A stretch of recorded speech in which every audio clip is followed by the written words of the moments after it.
சின்னஞ்சிறு கதைகள், சின்னஞ்சிறு அனுபவங்கள். சின்ன வயசில் ஸ்கூலில் படிக்கும்போது, எலிமெண்ட்ரி ஸ்கூலில் படிக்கும்போது சண்டை வந்துடும். ஒருத்தருக்கும் இன்னொருத்தருக்கும் சண்டை வந்துடும். அந்த சண்டை வந்துட்டு அது அப்படியே புகஞ்சுட்டே இருக்கும். அப்படி தான் எனக்கும் செல்வராஜுக்கும் சண்டை வந்துடுது. அதுக்கப்புறம் எப்போ பார்த்தாலும் ஸ்கூல்லேருந்து திரும்பி வந்தோடனே கம்ப்ளைண்ட் பண்ணிகிட்டே இருப்பேன் அம்மா கிட்ட.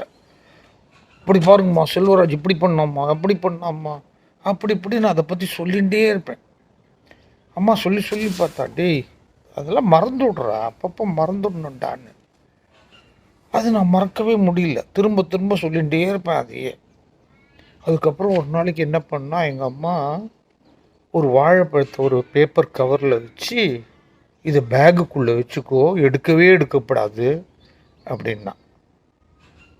எத்தனை நாளைக்கு எடுக்கப்படாது? நீ எப்போ அப்படியே வச்சுன்று, எடுக்கவே கூடாது, நான் சொல்கிற வரைக்கும் எடுக்கவே கூடாது அப்படின்னா. பேகுக்குள்ளே அதை போட்டு வச்சுட்டுட்டேன். ஒரு நாள் ஆச்சு, 2 நாள் ஆச்சு, 3 நாள் ஆச்சு.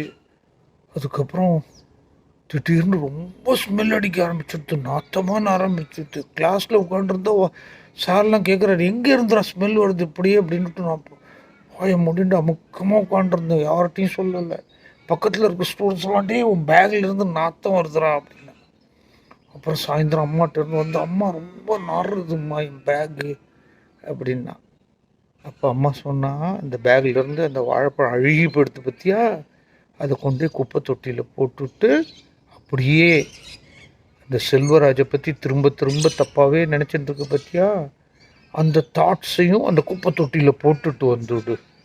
இந்த வாழைப்பழம் மாதிரி தான் யாரை பற்றியாவது இல் தாட்ஸ், அதாவது வெறுப்பு இதெல்லாம் வச்சுட்டா அது அப்படியே உள்ளுக்குள்ளே இது மாதிரி தான் ஸ்மெல் அடிக்கும். அது நம்மளை ரொம்ப டிஸ்டர்ப் பண்ணும்.